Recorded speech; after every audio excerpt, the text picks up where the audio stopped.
Olá, turma, tudo bem? Bora lá para a nossa leitura. Mais um dia aqui com o Senhor, né? Com a palavra. E nós vamos seguir terminando aí essa semana, já no final de semana.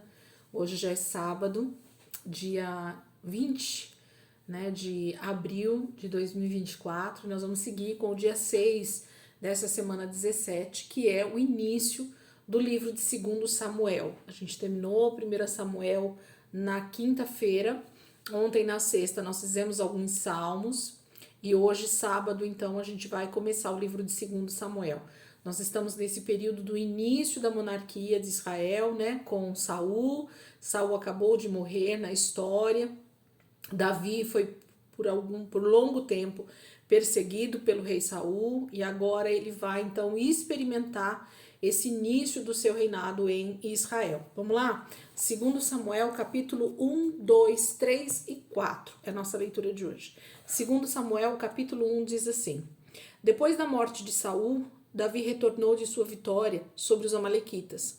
Fazia 2 dias que ele estava em Ziclag, quando no terceiro dia chegou um homem que vinha do acampamento de Saul com as roupas rasgadas e terra na cabeça.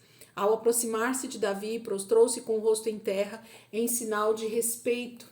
E Davi então lhe perguntou: De onde você vem? E ele respondeu: Fugi do acampamento israelita. E disse Davi: Conte-me o que aconteceu. E o homem contou: O nosso exército fugiu da batalha e muitos morreram.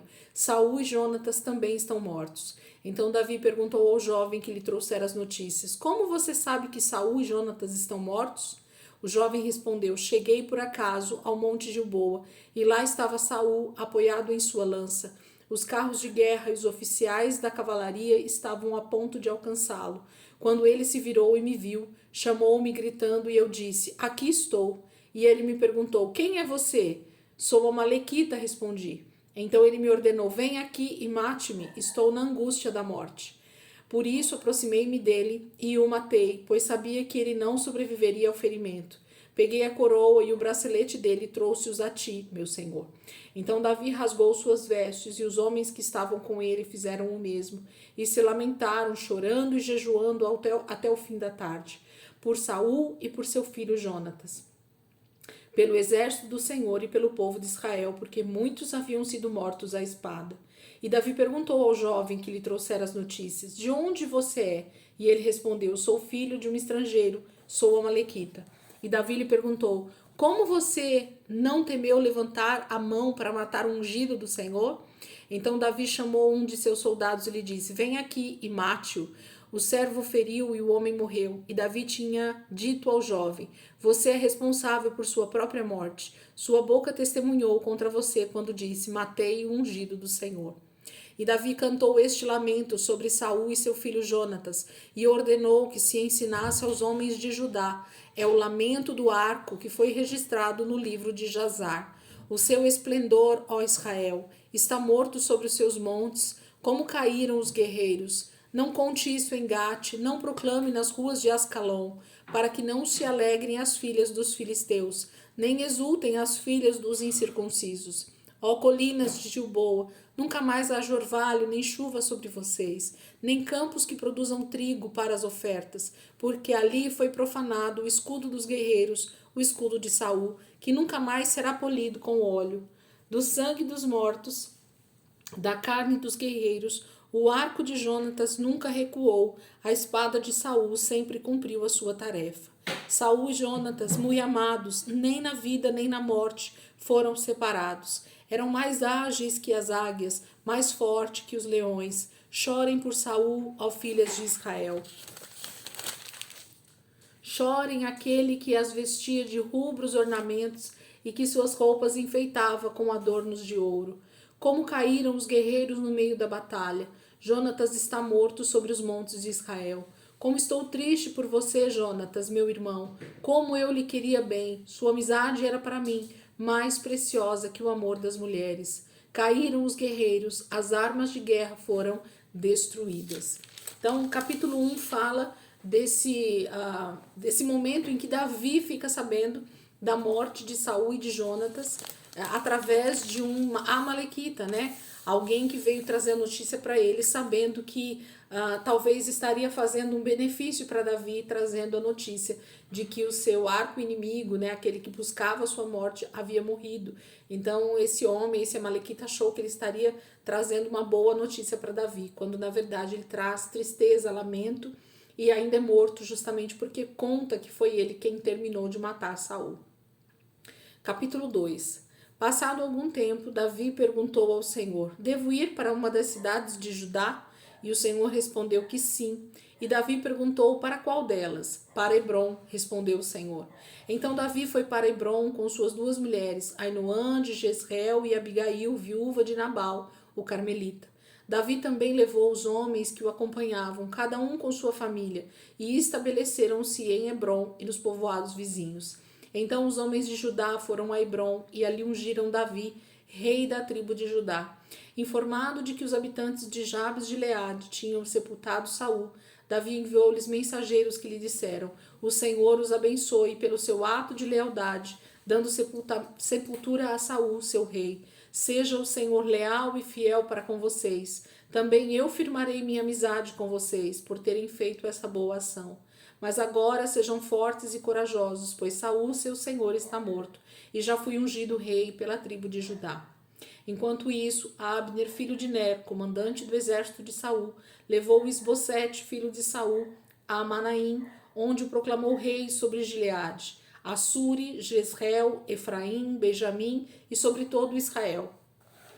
Isbosete, filho de Saul, tinha 40 anos de idade quando começou a reinar em Israel, e reinou 2 anos. Entretanto, a tribo de Judá seguia Davi, que a governava em Hebrom por 7 anos e 6 meses. Abner, filho de Ner, e os soldados de Isbosete, filho de Saul, partiram de Manaim e marcharam para Gibeon. Joabe, filho de Zeruia, e os soldados de Davi foram ao encontro deles no açude de Gibeon. Um grupo posicionou-se num lado do açude, o outro grupo no lado oposto. Então Abner disse a Joabe: vamos fazer alguns soldados lutarem diante de nós. E Joabe respondeu: de acordo. Então 12 soldados aliados de Benjamim e Isbosete, filho de Saul, atravessaram o açude para enfrentar 12 soldados aliados de Davi. Cada soldado pegou o adversário pela cabeça e ficou-lhe o punhal no lado, e juntos caíram mortos. Por isso aquele lugar situado em Gibeon foi chamado Eucate Azurim. Houve uma violenta batalha naquele dia, e Abner e os soldados de Israel foram derrotados pelos soldados de Davi. Estavam lá Joabe, Abissai e Azael, os 3 filhos de Zeruia. E Azael, que corria como uma gazela em terreno plano, perseguiu Abner, sem se desviar nem para a direita, nem para a esquerda. Abner olhou para trás e perguntou: é você, Azael? Sou eu, respondeu ele. E disse-lhe então Abner: é melhor você se desviar para a direita ou para a esquerda, capturar um dos soldados e ficar com as armas dele. Mas Azael não quis parar de persegui-lo. Então Abner advertiu Azael mais uma vez: pare de me perseguir, não quero matá-lo. Como eu poderia olhar seu irmão Joabe nos olhos de novo?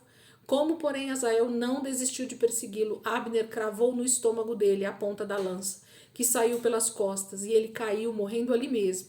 E pararam todos os que chegavam ao lugar onde Azael estava caído. Então Joabe e Abissai perseguiram Abner. Ao pôr do sol, chegaram à colina de Amá, defronte de Gia, no caminho para o deserto de Gibeon.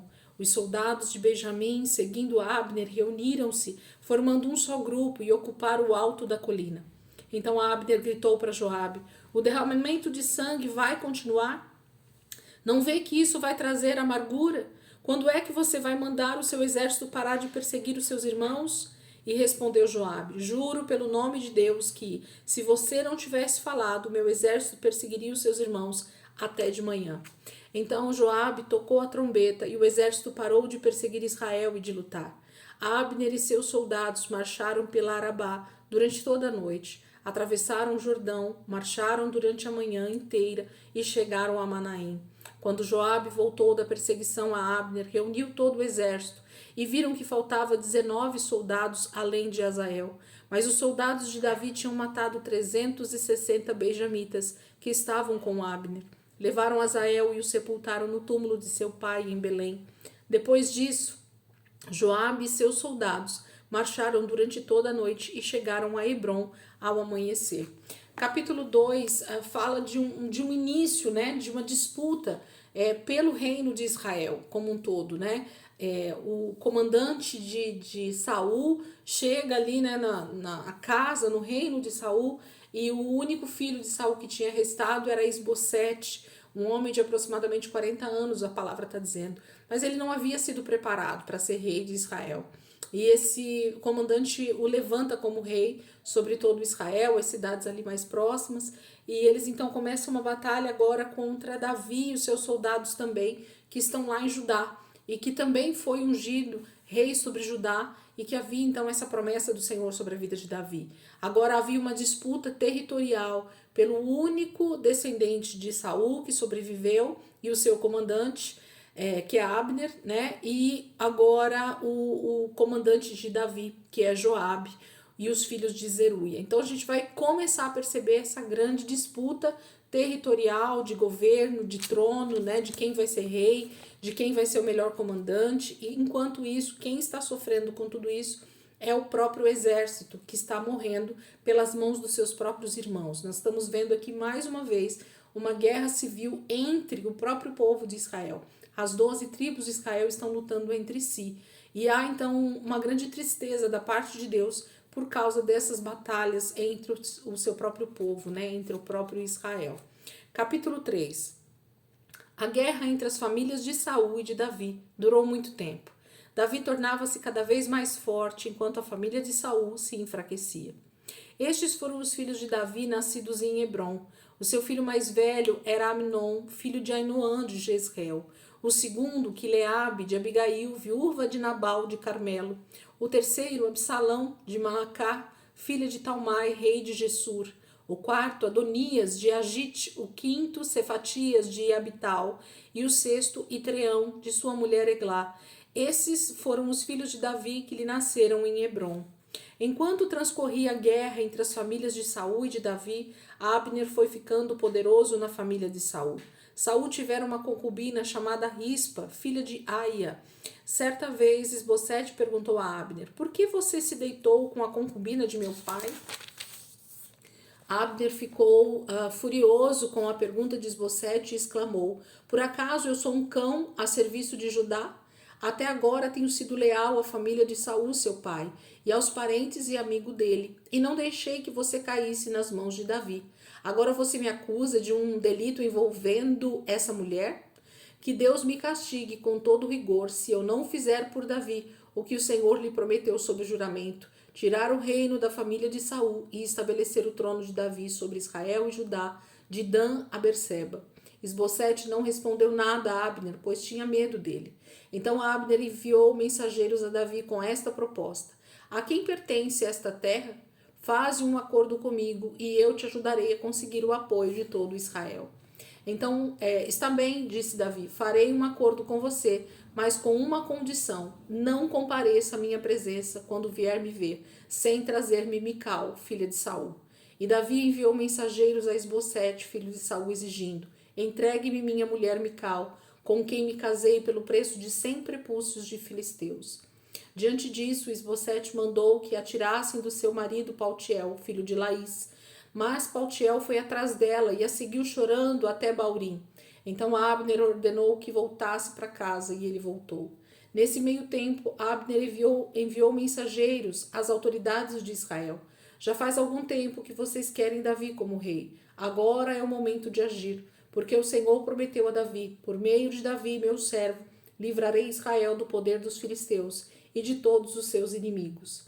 Abner também falou pessoalmente com os benjamitas. Depois foi a Hebrom dizer a Davi tudo o que Israel e a tribo de Benjamim haviam aprovado. Quando Abner, acompanhado de 20 homens, apresentou-se a Davi em Hebrom, este ofereceu um banquete para ele e para os homens que o acompanhavam. E disse então Abner a Davi: "Deixa que eu me vá e reúna todo Israel, meu senhor, para que faça um acordo contigo, ó rei, e reine sobre tudo o que desejares." E Davi deixou ir, e ele se foi em paz. Naquele momento, os soldados de Davi e Joabe voltavam de um ataque, trazendo muitos bens. Abner, porém, já não estava com Davi em Hebrom, porque Davi o tinha deixado partir em paz. Quando Joabe chegou com todo o seu exército, contaram-lhe que Abner, filho de Ner, se apresentara ao rei, que o tinha deixado ir em paz. Então Joabe foi falar com o rei e lhe disse: Que foi que fizeste? Abner veio à tua presença e o deixaste ir? Conheces Abner, filho de Ner? Ele veio para enganar-te, observar os teus movimentos e descobrir tudo o que estás fazendo.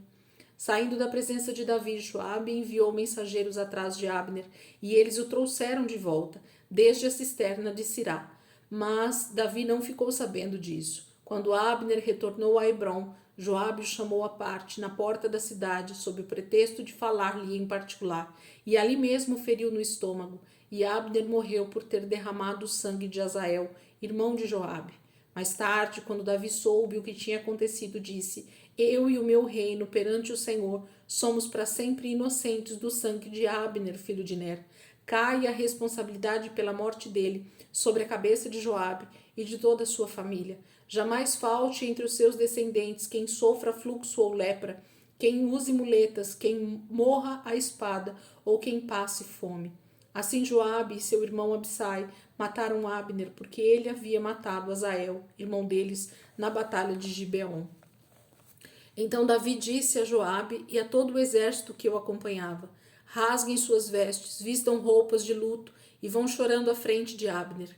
E o rei Davi seguiu atrás da maca que levava o corpo. Enterraram-no em Hebrom, e o rei chorou em alta voz junto ao túmulo de Abner, como também todo o povo. Então o rei cantou este lamento por Abner: Porque morreu Abner, como morrem os insensatos? Suas mãos não estavam algemadas, nem seus pés acorrentados. Você caiu como quem cai perante homens perversos. E todo o povo chorou ainda mais por ele. Depois, quando o povo insistiu com Davi que comesse alguma coisa enquanto ainda era dia, Davi fez este juramento: Deus me castigue com todo rigor, caso eu prove pão ou qualquer outra coisa antes do pôr do sol. Todo o povo ouviu isso e aprovou. De fato, tudo que o rei fazia, o povo aprovava. Assim, naquele dia, todo o povo e todo Israel reconheceram que o rei não tivera participação no assassinato de Abner, filho de Ner. Então o rei disse aos seus conselheiros: Não percebem que caiu hoje em Israel um líder, um grande homem? Embora rei ungido, ainda sou fraco, e esses filhos de Zeruia são mais fortes do que eu. Que o Senhor retribua ao malfeitor de acordo com as suas más obras. Capítulo 3 fala desse aparente, acordo que Davi tinha com Abner, e que a gente percebe que, por um lado, Abner provavelmente faria algo contra Davi em algum momento, talvez, ou não, ele estava se aliando a Davi para justamente derrubar por completo a família de Saul do poder, desejando, lógico, a posição de comandante também do exército de Davi. Ele não ia querer nada menos do que ser o comandante principal, né? Ele ia querer a posição dele como comandante do exército de Israel, que já era quando Saul estava vivo. Então era uma questão política aqui sendo desenvolvida através de Abner. Mas Joabe faz justiça com as próprias mãos, sendo o vingador aqui da vida do seu irmão Azael. E ele mata então Abner nesse momento, e Davi fica muito, muito chateado com essa situação, lança uma palavra terrível sobre a família de Joabe, que a gente vai perceber que isso vai se desenvolver ao longo da história de Israel, e infelizmente termina dessa forma, desse momento, Davi entristecido pela morte de um grande comandante de Israel chamado Abner. Capítulo 4, para nós finalizarmos a nossa leitura de hoje. Diz assim: Ao saber que Abner havia morrido em Hebrom, Esbocete, filho de Saul, perdeu a coragem, e todo Israel ficou alarmado. Ora, o filho de Saul tinha a seu serviço 2 líderes de grupos de ataque. Um deles chamava-se Baaná e o outro Recabe, ambos filhos de Rimom, de Beerote, da tribo de Benjamim. A cidade de Beerote era considerada parte de Benjamim. O povo de Beerote fugiu para Gitaim e até hoje vive ali como estrangeiros. Jonatas, filho de Saul, tinha um filho aleijado dos pés. Ele tinha 5 anos de idade quando chegou a notícia de Jezreel de que Saul e Jonatas haviam morrido.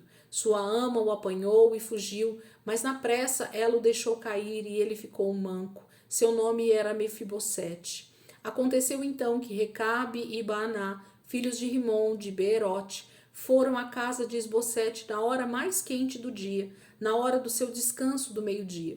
Os dois entraram na casa como se fossem buscar trigo e transpassaram-lhe o estômago e depois fugiram. Eles haviam entrado na sala enquanto Isbosete estava deitado em seu quarto. Depois de o transpassar e matar, cortaram-lhe a cabeça e, levando-a, viajaram toda a noite pela rota da Arabá. Levaram a cabeça de Isbosete a Davi em Hebrom e lhe disseram: aqui está a cabeça de Isbosete, filho de Saul, teu inimigo, que tentou tirar-te a vida. Hoje o Senhor vingou o nosso rei e senhor, de Saul e de sua descendência. Davi respondeu a Recabe e a Baná, seu irmão, filhos de Rimom de Beerote: juro pelo nome do Senhor, que me tem livrado de todas as aflições. Quando um homem me disse que Saul estava morto, pensando que me trazia boas notícias, eu o agarrei e o matei em Siclag, como recompensa pela notícia que trouxe. Muito mais agora que homens ímpios mataram um inocente em sua própria casa e em sua própria cama. Vou castigá-los e eliminá-los da face da terra, porque vocês fizeram correr o sangue dele. Então Davi deu ordem aos seus soldados, e eles os mataram. Depois cortaram as mãos e os pés deles e penduraram os corpos junto ao açude de Hebrom. Mas sepultaram a cabeça de Isbosete no túmulo de Abner em Hebrom. Então aqui a gente tem um episódio trágico, né? Que dá fim à descendência de Saul, dos seus filhos, na verdade, né? Porque ainda a história conta aqui no início que sobra um menino, que é Isbosete, que na verdade é neto de Saul, né? Não filho diretamente, mas neto. Mas sobra Mefibosete nessa história, né? Da família de Saul, como homem, né? Como descendente dele. Mas nesse momento Isbosete também é morto por dois homens que acham que estão fazendo justiça, também com as próprias mãos, para ajudar Davi. E eles também, assim como Davi faz com aquele homem que traz, aquele amalequita que traz a notícia sobre Saul, Davi também faz justiça aqui, vingando a morte agora de Isbosete, matando esses dois homens que foram perversos, ele está dizendo aqui. Amém, queridos? Que o Senhor possa continuar, né, ministrando a nossa vida através dessas passagens. A gente às vezes lê esses textos dentro da palavra de Deus e acha que existe algo contraditório ao amor de Deus, à vontade de Deus na sua história, mas não existe. Aqui existe o livre-arbítrio de homens que estão sendo colocados à prova e que Deus de maneira nenhuma aprova tudo isso que eles estão fazendo, mas eles estão lutando pelas suas causas, lutando pelo seu próprio egoísmo, lutando por poder absoluto, lutando por tronos, por governos, por autoridade, por poder, por dinheiro, né? Por tudo isso que essas pessoas estão lutando. É por isso que elas estão matando umas às outras. Quando a gente olha o passado, as histórias, né, da Mesopotâmia, do Egito, de todas essas nações que foram o início das civilizações, nós percebemos como esse tipo de politicagem ele era feito de maneira muito aberta, né? Se matava facilmente um faraó, um rei, alguém que estava no poder para tomar o poder simplesmente. E aí alguém lá na frente matava também essa pessoa que tinha matado aquele faraó, e assim sucessivamente, porque criava-se uma certa raiva daquela pessoa que tinha matado o faraó, mas ele também queria matar aquele homem para tomar o poder dele também, porque queria fazer justiça com as próprias mãos. E assim a humanidade segue desde os primórdios, desde Caim e Abel, que também se mataram, né?